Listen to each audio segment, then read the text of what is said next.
All right, you're on.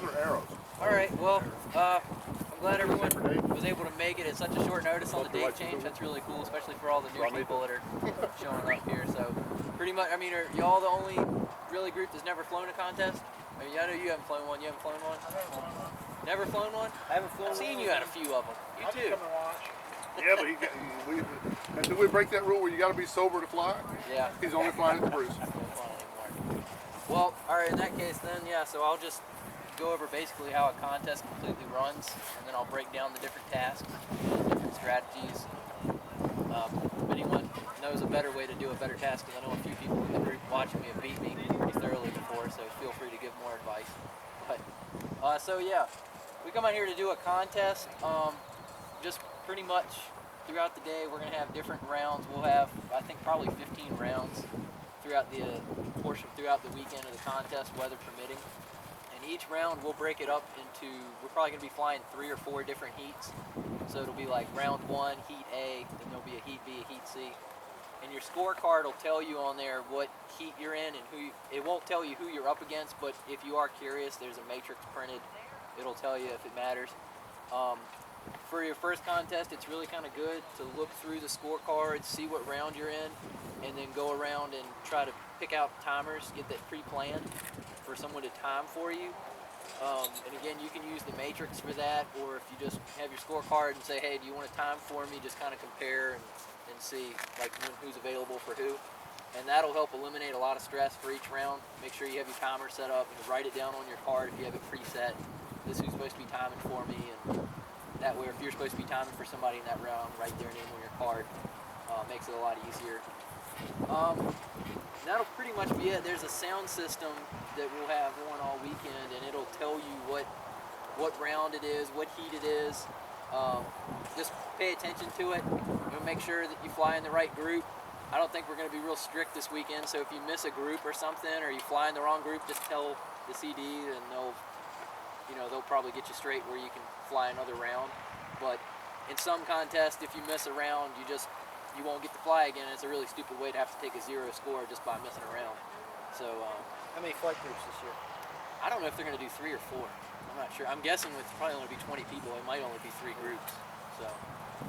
So yeah, and we'll probably, because it's only going to be 3 groups, we'll have a good amount of time to just kind of sit down between rounds. I'm sure they'll put a lot more spacing between the rounds. Normally, if we have like 4 groups or more, it'll like a group will end and it'll start the next group right away. So you got to kind of be ready as the current round is going on. But this probably going to be more relaxed this weekend since there's not that many people. But yeah, then pretty much from there, so how a heat is going to be broken down. And once the contest starts, the only times that you're allowed to fly are going to be in the prep time before the heat you're in and during the heat that you're flying. That's it. You can't fly any other times than that. I guess if there's an absolute emergency, like you had a damaged airplane and you wanted to fly it, you could ask the CD, but traditionally, for the time to figure that out would be that prep time. And the prep time is a pretty important part that you'll get it before each and every round. You'll get a prep time, and it's 3 minutes long. It's a pretty important amount of time that you get, because that's the time that you're going to go out and figure out your strategy of what you want to do that round. See what the air is doing, see if you need to add ballast, see if you don't need ballast, maybe you just need to make a CG change. That prep time is when you figure it out. And it's 3 minutes, so you have a relatively long amount of time. 3 minutes in DLG time is a long amount of time, especially on a day like today. So personally, what I do in prep time with 3 minutes, I'm out there at the very first, I might just be throwing it a couple times to make sure like the airplane's good, trimmed out, everything's straight. And then other than that, if I'm flying, I'm just kind of having fun. I'm not doing anything serious. When it gets to about 2 minutes and under, that's when I really start trying to take the information of the air and really start trying to figure out what I'm going to do for a strategy. Because 2 minutes gets to the time frame where the lift would be in a workable range. As it gets closer down, like I'm not going to catch a big thermal at the beginning of the 3 minutes and go way down the field, because that's not giving me any information of what I'm going to do for my first flight of the round. So As it gets lower down, it gets to like a minute and a half, then I'm really trying to figure out where the piece of air that I want to get, where it's at. So I'll be trying to pin that down between the air and doing ground signals and stuff like that. And normally by about 45 seconds, I'm down on the ground. I'll be watching, other planes will be up in the air. I'll be watching other people's airplanes, seeing what they're doing. You know, when you have your airplane in the air, you can really only scan your section and where you're flying. But when you're down on the ground and holding your plane, there's going to be other people out in the air. You can say, okay, that looks good, that looks good.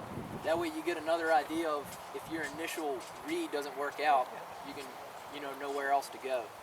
So, and then you'll have your countdown to the launch buzzer, and depending on what round, you either go on the buzzer, or if it's a different task, maybe you want to hold it. But What I got? hey, we got Oleg. All right. So, but Today's gonna be an interesting day for those little buggers. yeah, a little windy for that. But and then when the prep time is over, there's going to be a countdown. The whole time it's going to be counting down how much time is left. And then they'll have there's going to be like a countdown by second, like a rocket launch. It'll get down to like 15, 14 and count you down to the launch buzzer. So your plane has to be on the ground and you have to launch inside of that buzzer for your flight to be valid. So you can't be flying around in the prep time and the buzzer starts and the time starts. You got to be on the ground and have a fresh start, is what they call it. Then the round will last anywhere from 10 to 7 minutes, depending on the task. All of last down is different because you have 3 separate little rounds within it. And then at the end of the round, as it goes throughout, it'll be telling you how many minutes are left in the round. It'll give you a round countdown for the minutes.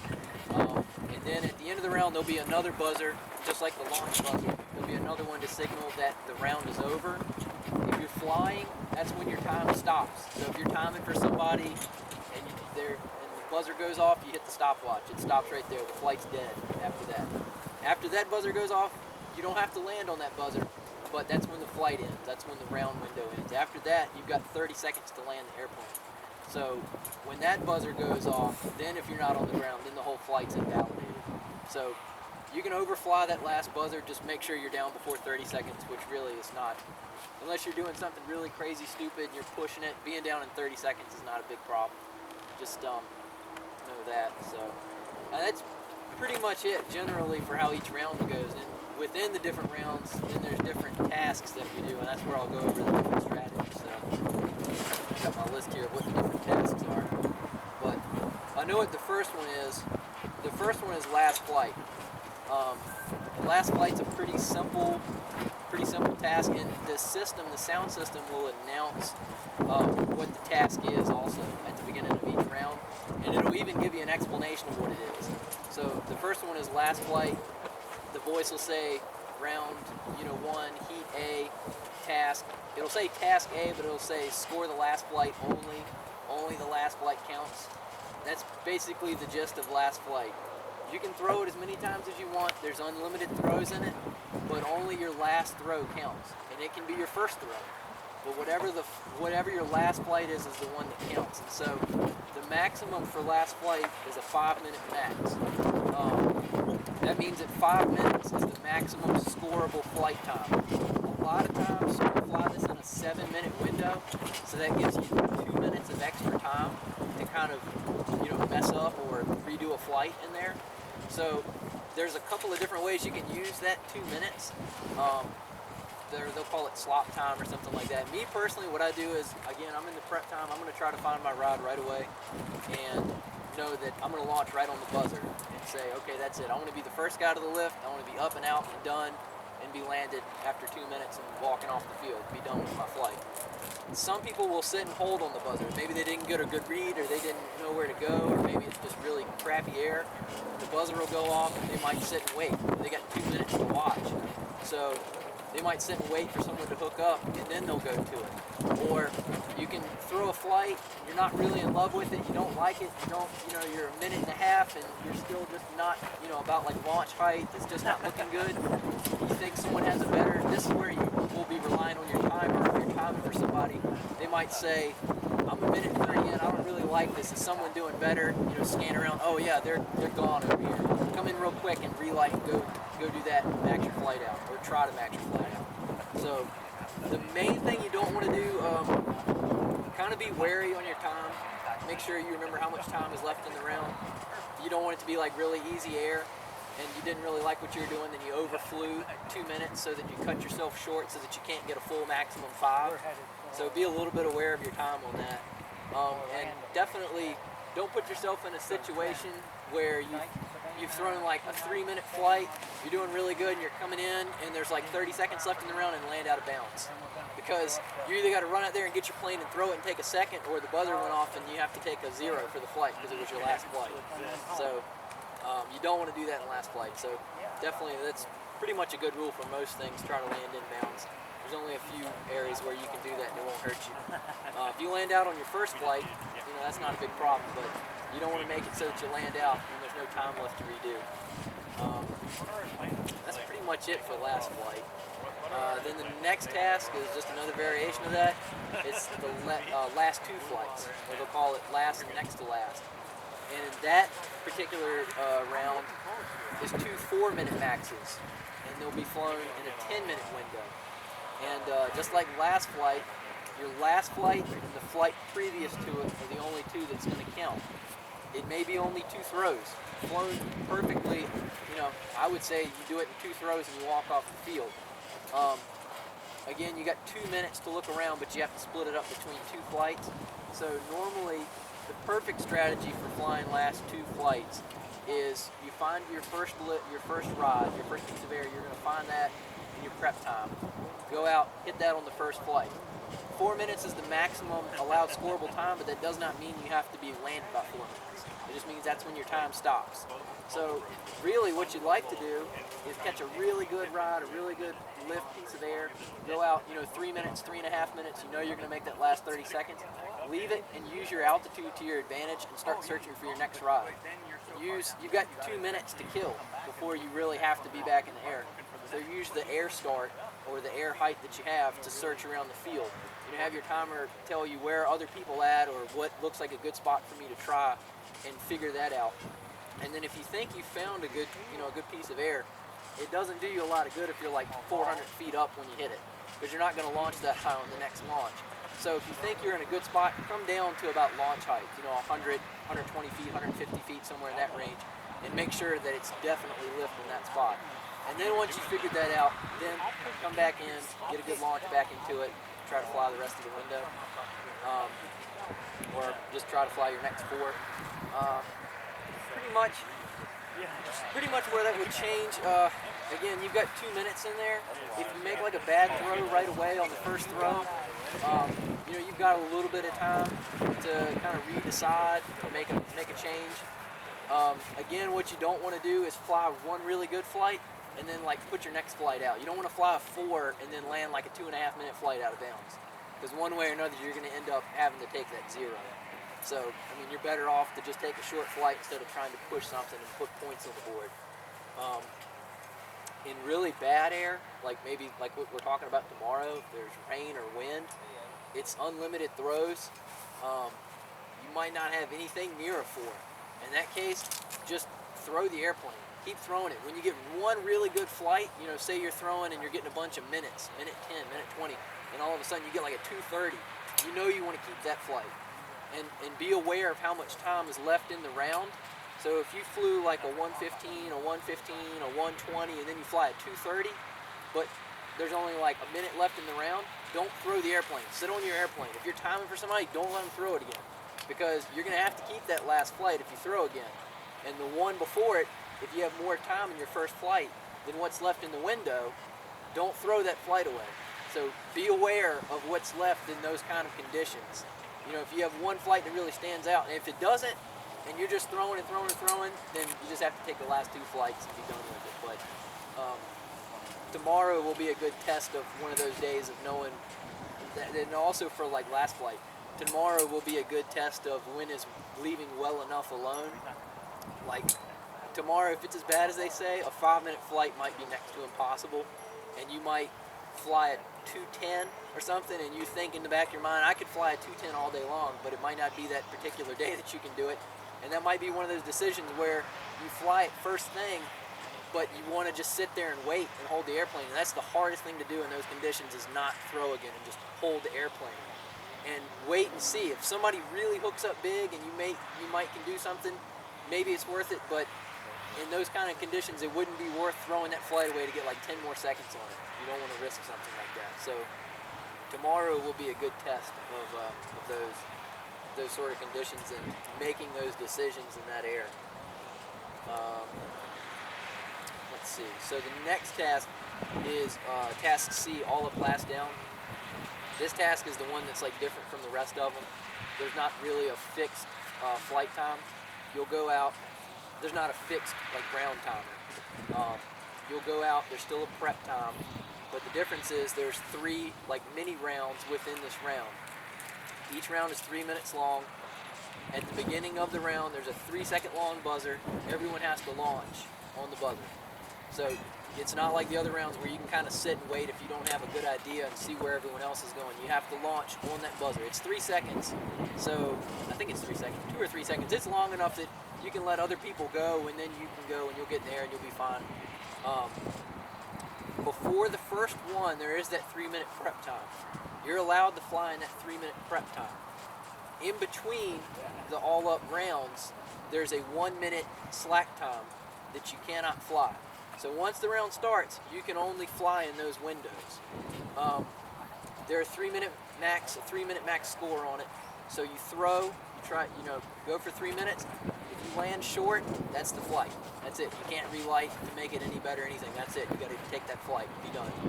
Same thing at the end of each 3 minutes. There's a 30-second landing window.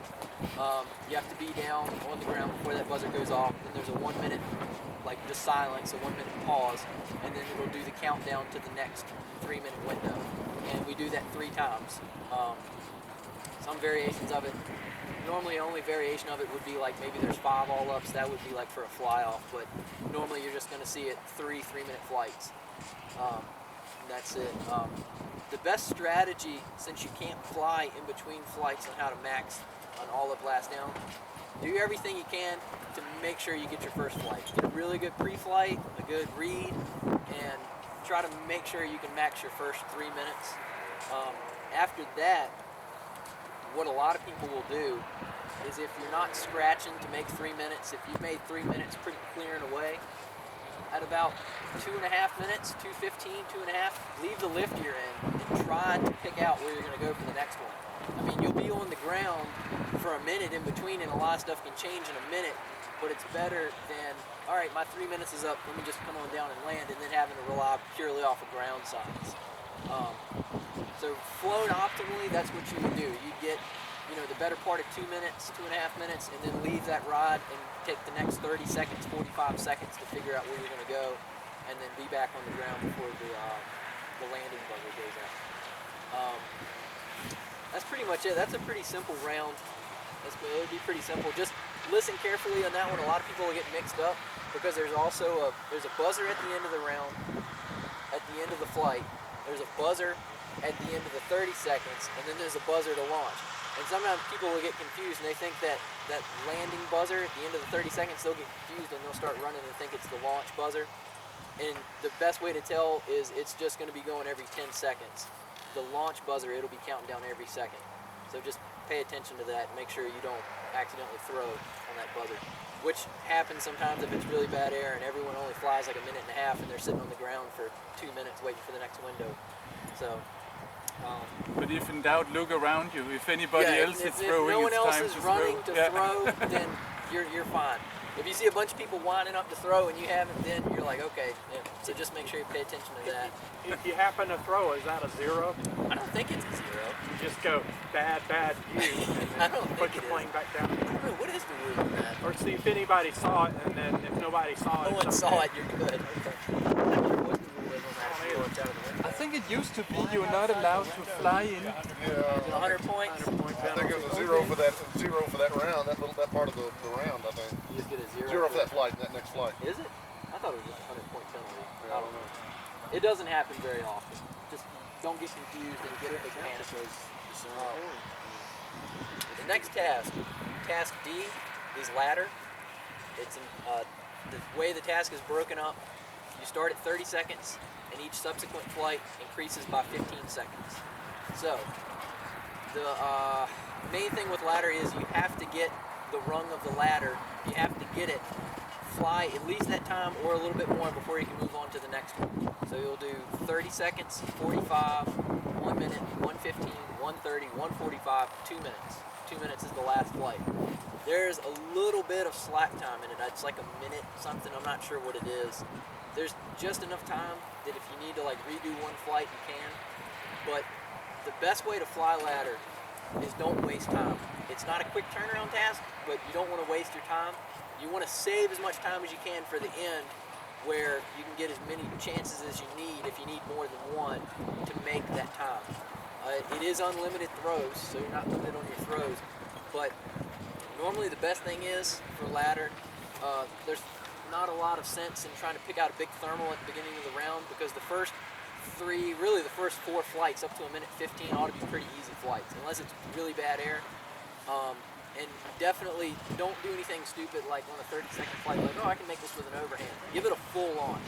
Make sure you get the 30. Make sure you get the 45. Don't come screaming in and catch the plane right on the 45 and the timer hits the button and it says, 44.99. Because it doesn't count then. You've got to get 45 seconds or above. So don't try to cut the time short or anything. Definitely, I say overfly each step of the ladder by like a second or two, so you definitely get it. You don't want to make a dumb mistake like you had it easily and then you caught it a second too early and now you got to redo that flight. So, yeah, make sure all the way up to the 115, throw your plane, do everything you can to get those. They're pretty easy flights unless it's really nasty. That way, as you get to the end of the round, you start working on the 130, the 145, and the 2, you still have a little bit of time as you're getting up there to go, I don't like this flight, let me come back down again and try it again. This task can hurt you, and that's where most of the gripes come from. If you get out, on your last flight, you're working on the 2 minutes, and then you fly a 158, there's not enough time to go for a 2 again. You didn't get it, but then someone just squeaked you by 2 seconds. They got 2 seconds and got the full 2. They get 1,000, you get a 771. So that's where it causes a lot of stress on people, because really you flew the same amount of time as that guy, but you were just that much short and the flight doesn't count. So that's the main strategy for ladder. Throw hard, don't waste your time. Be kind of quick on your turnarounds, but don't be early. Don't come in too early and catch the plane early and force yourself to have to redo a stupid flight. Yeah, that's pretty much it for ladder. Save time if you have to retry it, save time for the end of the round. Alright, the next one is everyone's favorite, and I hope it's not on the task list this weekend, but poker. Poker is the round everyone loves to hate, and it's mostly because it doesn't really give you any strict rules. It doesn't say you have to fly a 3-minute flight, you have to do this. It's really all your discretion. So the way poker is laid out, you fly up to 5 self-nominated flights. Does not have to be 5 flights, but you're only allowed 5. For each flight, you have to announce the time that you're going to fly. You have to say 1:30 means I'm going to fly a 1:30 flight. You have to make that flight before you can make another call. What happens with a lot of people where they get so frustrated in poker is they go out in the first one, they want to be real conservative, and they're like, 1 minute. And then they throw, and they're like, wow, there's a really big piece of lift there. I'm going to come back down 3 minutes, and then it's gone. And they spend the rest of the round chasing 3 minutes, and then they can't get it, they run out of time. And they walk off the field with 1 minute, where if they just flown 5 1-minute flights, they'd have had a better score. That's where people hate poker, because it forces you to make a judgment call on what you want to fly. And once you make the call, you cannot change it before you made it. Change it. Right? If you miss a 1:30, you can't go, well, I'm going to do a 1:15. You have to make what you called before you move on to your next call. Yeah. And there's a lot of strategy, different ways people fly poker. Some people just try to fly a really good contest, and they'll say, well, I'll just use it as my drop round. Throughout the period of a contest, you're going to get 1 round, and it's going to be your lowest score that gets to be dropped from your overall total. So they'll go out and go, I'm just going to use poker as my drop score, so I'm going to call a 958. If I make it, I make it. If I make it, I get 1,000. If I don't, it's my drop round. And it's a high risk, high reward kind of strategy. There are sometimes when it would warrant that kind of call. If the air is just ridiculous, it's everywhere, or in the pre-flight someone just marked a huge thermal, a big piece of fat right here on the corner of the field, then sure, call a 958 and just go to the moon with it. Sometimes it can be, you can do that and still get spanked. It's still when you call a 958 in poker, you can be at 8 minutes and still shaking like this because you don't think you're going to make it. And it can happen sometimes. It's a high risk, high reward strategy for it. Some people will fly it as a 5x2. They'll just call 2-minute flights, and then at the very end, they'll say how much time is left. If you're timing for poker, this is where it's kind of critical to have a round timer and a timer for the flight, because your pilot's going to want to know at the end, if you're breaking it up into a bunch of flights, you don't want to get to the end and there's a minute 50 left, and then you go, all right, 2 minutes, and then throw again. You nominated a time that you can't make because there's only a minute 50 left. So that's where, if you're timing, it's going to be kind of critical to be able to tell your pilot how much time is left in the window. You'll hear that if out in the field, you hear that asked 100 times during poker. How much time is left? How much time is left? The timing file does a pretty good job of it. I think once it gets below like 5 minutes, it starts telling you like every 15 seconds or 10 seconds how much time is left. So even if you don't have a watch, you'll have a pretty good estimate. A good strategy to do is if you get near the end of the window and you think that you can fly the rest of what's left. You can say there's 2 minutes left in the window. You're like, oh yeah, the air is great. I can get 2 minutes out of this. Call 5 seconds left in what's left, just to buy yourself some safety to kind of catch the plane, give a good launch. Don't call 1 second less than what's left, because you don't want to fly it and then the buzzer goes off and you flew a 158. So personally, how I like to fly poker, I'll go out. And again, unless there's some big stupid read right on the edge of the field, and everyone's going to call big, I'll stay kind of conservative for the first couple of calls. I might call like a minute 30 to see what the air feels like. If I found this big, huge, just honking piece of air, all right, I'll fly the next 8:30. I'll call it at 8:25. I'll go for it. If I'm still not really sold on it, it's just kind of light, then I'll say, all right, let me do another 130, or maybe I'll call a 2 or something, a little bit more conservative. And I normally will try to fly it till I get to a point where I think the air is good enough that I can fly the rest of the window. That's normally how I fly it. Sometimes that means I'm flying 2 minutes, 2 minutes, 2 minutes, then like a 3, or 130, 130, and then a 6-minute flight or something like that. That's where people stress out, because you have to feel out what the air is doing, and if you mess up, it's really kind of all your fault. So that's where people wig out about poker. But I would say for the first time flying it, just stay conservative. All times you can make. Don't put yourself in a situation where you overbid what you can make, and then you spend a whole round chasing a flight. That's not fun. It really sucks when you do that, because you get down to where there's no time left and you have to walk off in the field with a minute. It's not cool. So just stay conservative for the first time doing it if you've never flown it before.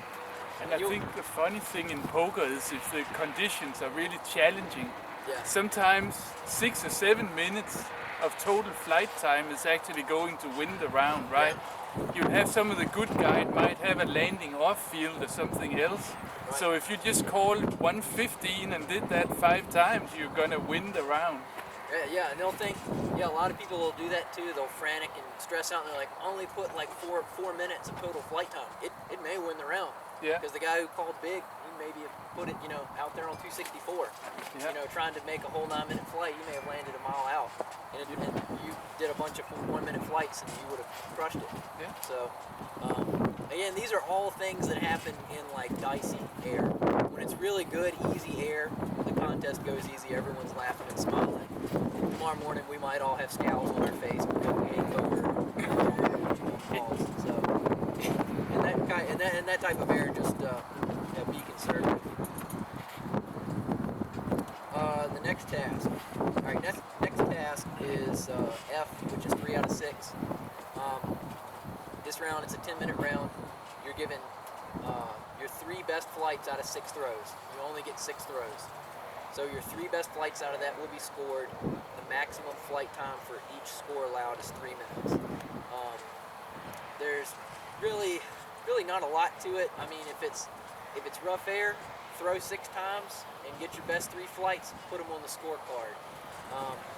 Me personally, again, prep time, I'm trying to make sure I get the first 3 on the first throw. Make sure you get it right away.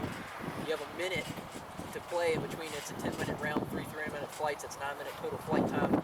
Come down. You don't have to be in a rush. Come down. You should have 30 seconds. You have it split up in the middle between 2 flights. You'll have 30 seconds to kind of have a good look around, make a good read. All right, they're in good air. Go to them again. Take your time with it. It's a pretty easy round. Again, yeah, if it's nasty air, just throw your 6 flights and put your 3 best down, and that's about it. Next, all right. The next one is Task G, which is 5x2, or they call it 5 longest. Everyone calls it 5x2. This is where you get into a different strategy because this is a complete turnaround task. It's 5 2-minute flights in a 10-minute window. So 5 times 2, 10 minutes. Including your time to launch and relight, there's no way you can fly a perfect 10 minutes with 5 flights. You can't do it. So the best way to, yeah, some people can do it. The best way to fly a 5x2. All right, so 2 minutes is your maximum allowed scoreable time. The best way to do this, throw it and don't overfly 2 minutes. Because if you overfly 2 minutes, you're wasting time in your next flight. You're cutting into your next flights, which is going to add up on the end to the maximum flight you can get at the end. The goal of 5x2 is to get as much of 10 minutes as you can. You're not going to get the full thing, but get as much as you can. So I try to come in personally at 1:58. So I'm setting up, I'll have my timer start giving me a countdown.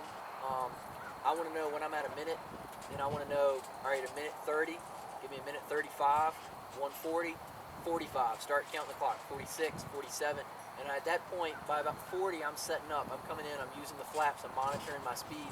I aim to catch at 1:58, because if I'm a little bit fast, that's 1:56 or 1:57, which isn't bad, because you can make it up at the end. If I'm a little late, it's 1:59 to 2 minutes, which should be right on.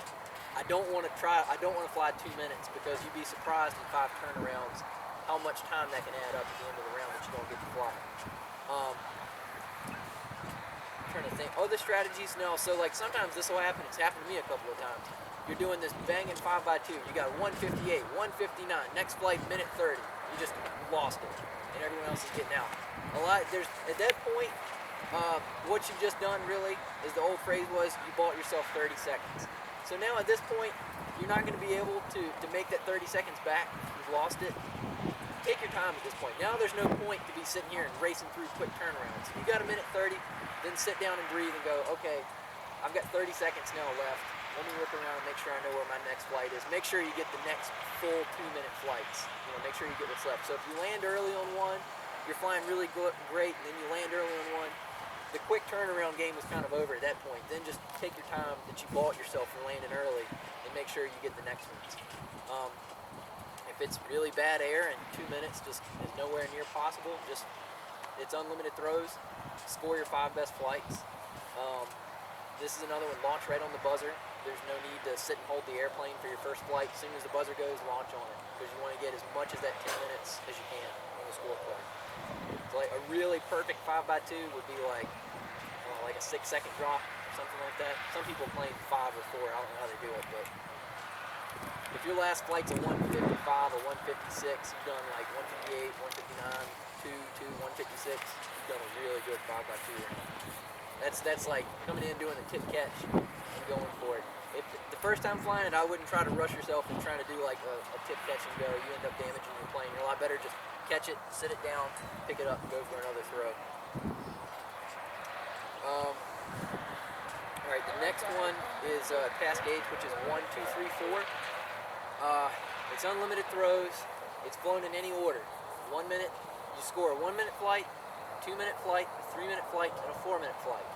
That adds up to 10 perfect minutes, and it's in a 10-minute window. So flown perfectly, a 1, 2, 3, 4 would be a turnaround task. So again, this would be something where, unless you landed really short on one of your flights, you don't want to overfly each window. This can be kind of stressful for people because it's kind of a sliding scale on this one. How most people like to fly it, they want to start with a 4 or 3 at the least. Start with the 4 and work down the ladder. And the reason why that is, You don't want to throw and be in really good air and be like, all right, I made my minute, let me come back in and go again. Save that minute as a burn flight, or the 2 minute. Save it as a burn flight. Like you're not really there, you don't really love it. All right, these guys are doing good. Your timer goes, oh, at the corner of the field, those guys are gone, and you're at 45 seconds. Come in, burn the flight, take the minute, launch, and go where they are, and try to get the next bigger flight. So if you're flying or timing, either way, what I'm doing in ladder, unless I know I'm just on the first throw, again in the prep time, try to make sure I found air good enough to go to. I've got a good idea. I'm going to launch right on the buzzer. If I've got a good throw and I'm gone, I'm like, this is 4 minute air, no problem, I'm good. What I'll do then is after the I get about 3 minutes, 3.5 minutes, I'm going to leave that ride and I'm going to be looking for the next ride to make sure I know where the next one is. If I'm in kind of sketchy air and I'm scratching the whole time, I'm going to be asking my timer, what's my time? And then I've got to make a decision. Do I want to stick with this flight, fight it out? It might work, it might not work, or do I just want to come in and try it again to get a longer flight? If I'm a timer, I'm probably telling my pilot every 30 seconds what the time is. So if he's in trouble or if he's good, then I can see that he's good. I might not let him know, but if it looks kind of iffy, I'll be letting him know what the time is so he can make a decision if he wants to make a shorter flight out of it or if he wants to try to stay with it. Flown perfectly, the strategy for it again would be don't overfly don't fly a 1, then a perfect 2, then a perfect 3. Come in at 58 or 258 or 3, I'm trying to think of I guess 3 if you did it would just be whatever left. There's no need to perfectly fly the whole 4 minutes. If it's in rough air and you're just throwing a bunch of short flights again, then your longest flight will be the 4, the next longest will be the 3, next will be the 2, next will be the 1. The only thing is, for your 1 in really bad air, sometimes you'll have something that's over a 1. If you don't have a flight that's shorter than a minute to put on the card, just write 1 minute. That's all they're going to score you maximum for. So that would be if it's in really rough air and no one's getting 4, you just throw it. It's unlimited throws, and just put them in the order of the best to the worst. All right, the next one is just a variation of the last 2. This one's last 3 flights, 3 minute max. It's kind of like a 3x6, except it's unlimited throws. The last 3 flights are the ones that count. It's a 3 minute maximum window for each one. It's not a turnaround task. Try your best to get the first one. Come in, take your time, look around, make sure you get the next one. What you don't want to do in this task is you really don't want to fly a good 3, then land out, then fly another good 3, because at any rate you're going to end up eating that 0 one way or another. So really don't try to land out on your middle or your last flight. If you're going to land out in any of those, land out on your first one, because you can ditch that flight. You can do 3 more flights after to make up for it. And the strategies start to get kind of redundant. The tasks just change. So the last one, there's one more that's not on the official list, but I don't know, we might be flying it this weekend. The last one that's on the official list is best 3 flights, 320 max. This basically just takes a 3-3 round and turns it to a turnaround task. Because it's 3 minutes and 20 seconds to get rid of that slop time, it just turns into a turnaround task then. So you're going to be kind of doing like a 5x2. Don't want to fly at the full 320, come down just a second or 2 early and go to the next one. But it's unlimited throws. If it's bad stuff, put your best 3 flights down and that's it. And then the only other task I don't see on there, but we may be flying this weekend, will be big ladder. And big ladder is a variation of regular ladder in that it goes in 30-second increments and it starts at 1 minute. So you go 1 minute, 1:30, 2 minutes, 2:30, 3 minutes. The difference with big ladder is it's not unlimited throws. You only get 5 throws. You don't have to make the time before you move on to the next one.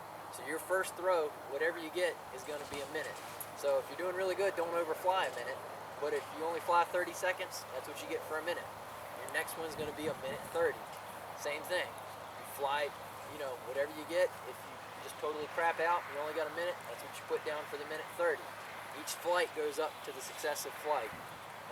And then when you get to the last flight at 3 minutes, that's what you get to put down. It's only 5 flights. So after 5 flights, you're done. I'm not really sure how it works if you land out on that one. I don't know if you get to go again or you have to move on to the next one. I'm not sure about that. But again, that's a new task. I'm not sure if we're even going to be flying it this weekend. And well, that's really about it. So I hope I didn't bore anybody on that. I hope that didn't go too fast really. So that's pretty much about it. I guess I don't know if anyone's got any other better strategies on how to do tasks. I guess. So.